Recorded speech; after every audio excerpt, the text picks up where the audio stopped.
தாவேக்கா பெண்கள பத்தி பேசுறது, தமிழகத்துல இருக்கக்கூடிய அத்துணை பெண்கள பத்தி பேசுறதுக்கு சமம் அப்படின்னு சொன்ன அண்ணன் விஜய் அவர்களுக்கு தாவேக்கா பெண்ணான அஜிதா உட்பட தன்னோட சொந்த மனைவி 25 வருஷம் கூட வாழ்ந்து 2 குழந்தைகள பெற்றெடுத்த தன்னோட சொந்த மனைவி சங்கீதாலருந்து தமிழகத்துல இருக்கக்கூடிய அத்துணை பெண்களையுமே தரக்குறைவா, கீழ்த்தரமா இன்னும் சொல்லப்போனோம் அப்படின்னா, பொன்ராஜ் சார் அவர்கள் பயன்படுத்தின அந்த வார்த்தையை விடவும் கேவலமான வார்த்தைகள பயன்படுத்தக்கூடிய தாவேக்காவோட விர்ச்சுவல் வாரியர்ஸ் சாரி அந்த அப்யூசிவ் வாரியர்ஸ் பத்தி அண்ணனுக்கு தெரியாது போல.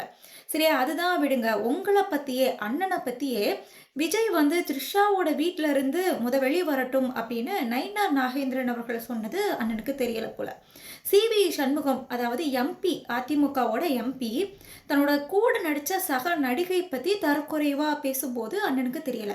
சரி அடுத்த கட்சி விவகாரம் நமக்கு எதுக்கு? ஆனா நம்ம கட்சியிலேயே தாவைக்காவோட நாமக்கல் கிழக்கு மாவட்ட செயலாளர் செந்தில்நாதன் அவர்கள் பதவிக்காக படுக்கைக்கு ஒரு பொண்ண கூப்பிட்டாருல்ல. ஸோ அந்த விஷயம் வந்து அண்ணனுக்கு தெரியலையா? சரி இத விடுங்க.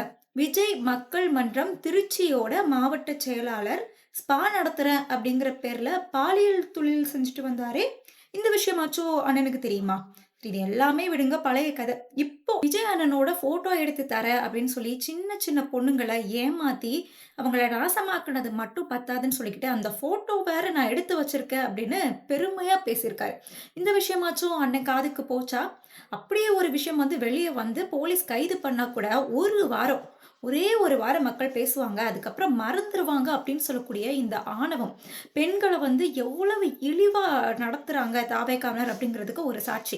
ஸோ இந்த விஷயத்த பத்திலாம் பேசாத அண்ணன், பொன்ராஜார் அவர்கள் சொன்னதுக்கு தேர்தல் தேதி அறிவிச்சு 10, 12 நாள் ஆச்சு. எந்த மூல முடுக்குக்குமே காந்தியடிகள் மாதிரி நடக்காம டிஎஸ்பி அலுவலகத்துக்கு மட்டும் போறாரு அப்படின்னா, இத விட பெண்கள கேவலப்படுத்தவே முடியாது.